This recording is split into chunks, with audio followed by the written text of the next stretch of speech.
समय की बात है। एक बूढ़ी औरत थी। उसके एक बेटा और एक बेटी थी।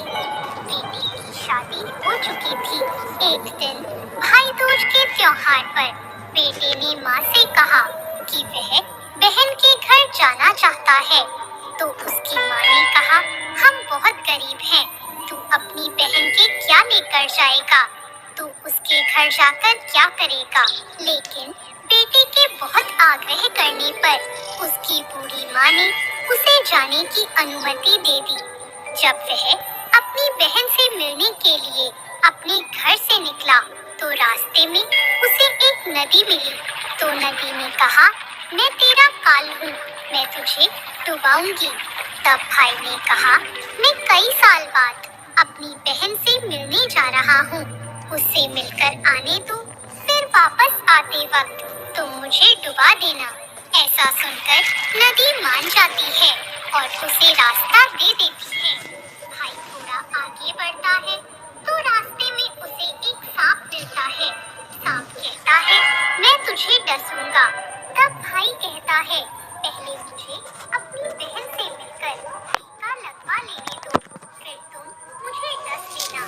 फिर सर्प भी उसे रास्ता दे देता है। आगे जाते समय उसे जंगल में एक शेर मिलता है। शेर कहता है, मैं तुझे खाऊंगा। तो भाई उसे भी वही कहता है, मैं पहले अपनी बहन से तिलक करवा लूं, फिर लौटते वक्त तुम मुझे खा लेना। शेर भी उसे रास्ता दे देता है। अब भाई अपनी बहन के घर पहुंच जाता है और वह अपनी बहन को आवाज लगाता है। बहन उस वक्त सूत काट रही होती है।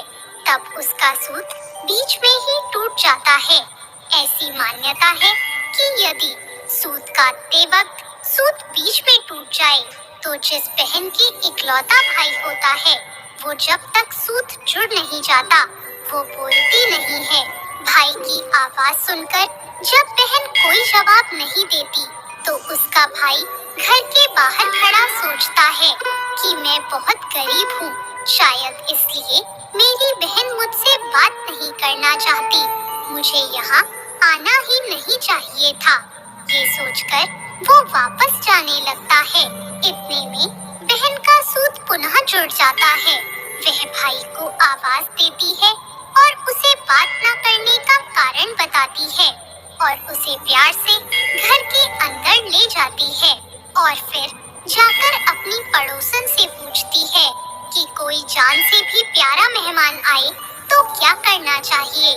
पड़ोसन मजाक में कह देती है कि तेल से चौका लगाना चाहिए और घी में चावल पकाने चाहिए। वो पड़ोसन का मजाक नहीं समझ पाती और ऐसा ही करती है। अब ना तो चौका सूखता है और ना ही चावल पकते हैं।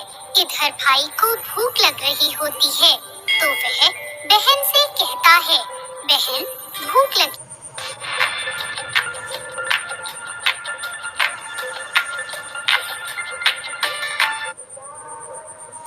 है, खाना परोस दे। बहन कहती है, आज ना तो चौका सूख रहा है और ना ही चावल सीज रहे हैं। भाई पूछता है कि तूने कैसा चौका लगाया है और चावल कैसे चढ़ाए हैं।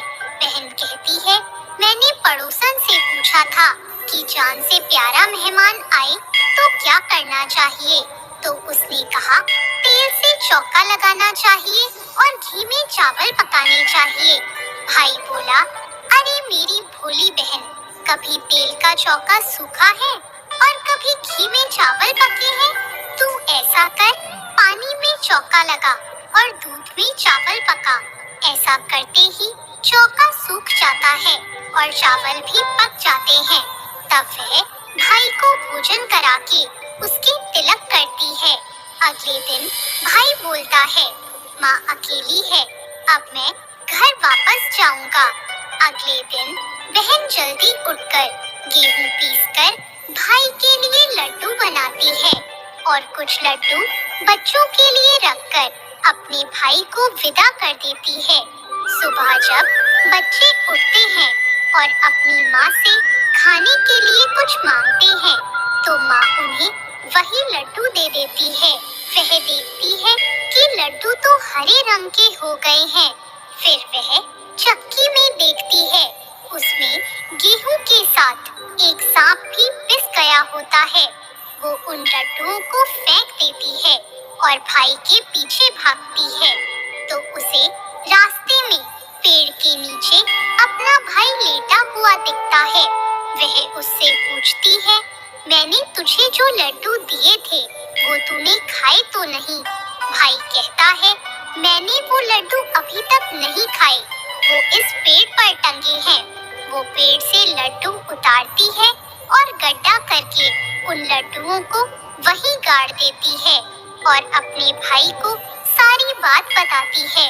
भाई कहता है, तूने मुझे एक बार तो मौत से बचा लिया, पर मैं अपने पीछे कईयों को साई देकर आया हूँ। और वह बहन को सारी बात बताता है।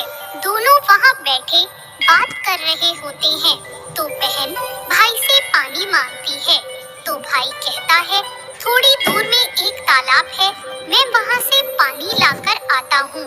बहन कहती है, मैं खुद चली जाती हूँ और पानी पीकर आ जाती हूँ। बहन जब तालाब पर पहुँचती है तो देखती है कि वहाँ एक बूढ़ी औरत बैठी है, तो वह उसके पास जाकर उससे पूछती है कि तुम यहाँ क्यों बैठी हो? तब बुढ़िया कहती है, मैं विधाता हूँ, एक बहन के भाई का रास्ता देख रही हूँ। तब वह पूछती है, माता वह कौन भाई है? तब विधाता कहती है, एक भाई है जिसके प्यार में उसकी बहन ने एक निर्दोष सांप की हत्या कर दी है। वह सोचती है कि यह तो मेरा ही भाई है। वह घबराकर विधाता से पूछती है, माँ उस भाई को बचाने के लिए क्या करना होगा? विधाता उसे कहती है कि उसकी एक बहन है, वह उसे गालियाँ दे और उसकी शादी होने तक यदि वो हर घात टाल देती है तो उसका भाई बच सकता है। वो तुरंत अपने भाई के पास जाकर उससे कहती है कि मैं तुझे घर तक छोड़ने चलूंगी, पर रुक, मैं अभी आती हूँ। फिर वह शेर के लिए मांस, सांप के लिए दूध और नदी के लिए ओढ़नी लेकर आती है और दोनों भाई बहन आगे बढ़ते हैं। रास्ते में उन्हें शेर मिलता है। जब वह भाई को खाने के लिए आता है तो बहन उसे मांस का टुकड़ा डाल देती है। शेर मांस के टुकड़े को खाने में लग जाता है और दोनों भाई बहन आगे बढ़ जाते हैं। आगे उन्हें एक सांप मिलता है। जैसे ही सांप उसके भाई को डसने आता है तो बहन दूध का कटोरा सांप के आगे रख देती है। सांप दूध पीने लग जाता है और दोनों फिर से आगे बढ़ जाते हैं। रास्ते में आगे चलकर उन्हें नदी मिलती है जो भाई को डुबाने के लिए तैयार रहती है, तो बहन नदी को ओढ़नी उड़ा देती है। खुश होकर नदी उन्हें रास्ता दे देती है। अब दोनों भाई बहन अपने घर पहुंच जाते हैं। अपनी बेटी को देखकर माँ बहुत खुश हो जाती है, पर बहन उसी समय अपने भाई को गाली देने लगती है। तब माँ कहती है, इसको यहाँ क्यों ले आया? तब भाई कहता है, माँ बहन तो बहुत अच्छी थी, पता नहीं घर आते ही इसे क्या हो गया। थोड़े दिनों में उसके भाई का रिश्ता आता है तो सब कहते हैं, बहन पागल तो है, बुरी है, पर भाग्यवान है। जब ससुराल वाले सगाई के लिए मिठाई लाते हैं तो बहन कहती है, इसकी मिठाई क्यों लाते हो, पहले मेरी मिठाई लाओ। और वह अपने भाई को गालियां देने लगती है। सगाई शुरू हो जाती है तो वहाँ आग लग जाती है। बहन को तो पहले ही पता था कि उसके भाई की घात है और वह तुरंत ही आग बुझा देती है। शादी के हर कार्यक्रम में बहन अपने भाई के साथ ही रहती है। जब भाई की निकासी होने लगती है तो बहन बोलती है, अरे इसकी निकासी क्यों करते हो, पहले मेरी निकासी करो और इसे आगे के दरवाजे से मत लेकर जाओ, पीछे के दरवाजे से लेकर जाओ। और इतना कहते ही आगे का दरवाजा टूटकर गिर जाता है। सब कहते हैं भले ही बहन कलिया है पर बराबर भाई की जान बचा रही है। जब भाई फेरों में बैठता है तो बहन फिर उसे गालियां देने लगती है और कहती है इसकी जगह मैं फेरों पर बैठूंगी। इसके बाद दूल्हा दुल्हन की रात जगती है तो बहन कहती है इसकी नहीं, पहले मेरी रात जगाओ। फिर लोग कहते हैं बीच में पर्दा लगाकर इसे भी साथ में सुला दो। रात में जब भाई भाभी सो जाते हैं तो रात को वहाँ एक सांप आता है। बहन को तो पहले से ही पता था कि कुछ होने वाला है, इसलिए वह तैयार होकर बैठी थी। वह उसे पकड़कर टोकरे में बंद कर सो जाती है। आज वह कई दिनों बाद निश्चिंत होकर सोती है। उधर उसकी माँ सोचती है कि बेटी के उठने से पहले ही मेहमानों को विदा कर देती हूँ, वरना वह फिर से गालियाँ देकर शोर मचाएगी। बेटी उठकर देखती है तो घर में कोई भी मेहमान नहीं दिखता। वो माँ से पूछती है कि सब मेहमान कहाँ चले गए। माँ कहती है मैंने सब मेहमानों को विदा कर दिया है। तब बेटी कहती है कि सब मेहमानों को फिर से बुलाओ, तभी मैं विदा होऊंगी। उसके कहे अनुसार माँ सबको वापस बुलाती है। तब वह माँ से कहती है कि मैंने आज के दिन के लिए ही पालने में भूत और चूल्हे पर दूध छोड़कर अपना घर छोड़ा था और पागल होकर अपने भाई को बुरा भला बोलकर इसकी साथ घात टाली थी। मैंने इसे बचाने के लिए ऐसा किया था।